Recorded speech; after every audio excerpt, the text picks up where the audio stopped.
हे चारे दड़गामा सुमलो दारूडो गावे एवो केवो ने हरि ठाकुर सुबेलेरियो जायवा हरि ठाकुर सुबेलेरियो। गायक कलाकार Kamlesh Thakur and Prakash Jadhav, music director Suresh यूट्यूबे।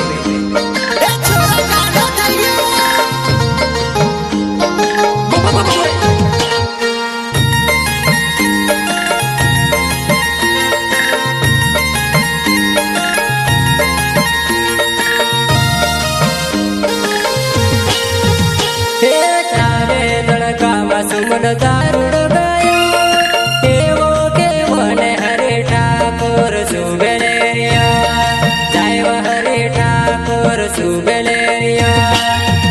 ए चार दड़गामा सुमलो दारूडो गावे एवो केवो ने हरि ठाकुर सुबेलेरिया जायवा हरि ठाकुर सुबेलेरिया।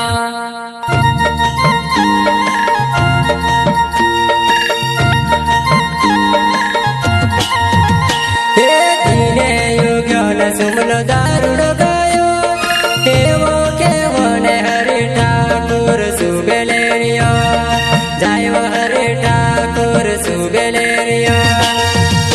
ए दीन योग्यो ने सुमलो दारूडो गायो एवो केवो ने हरि ठाकुर सुबेलेरिया जायवा हरि ठाकुर सुबेलेरिया।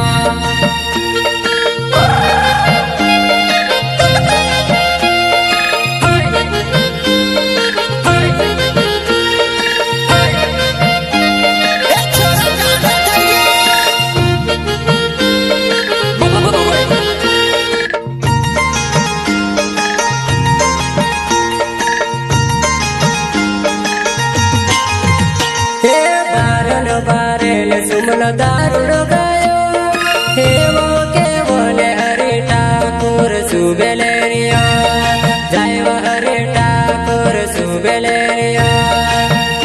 ए बारणो बारे ने सुमलो दारूडो गायो एवो केवो ने हरि ठाकुर सुबेलेरिया जायवा हरि ठाकुर सुबेलेरिया।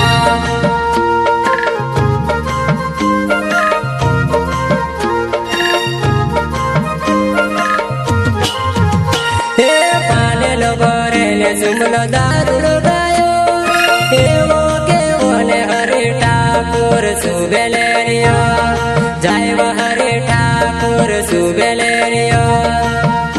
ए पानी लो भोरे ने सुमलो दारूडो गायो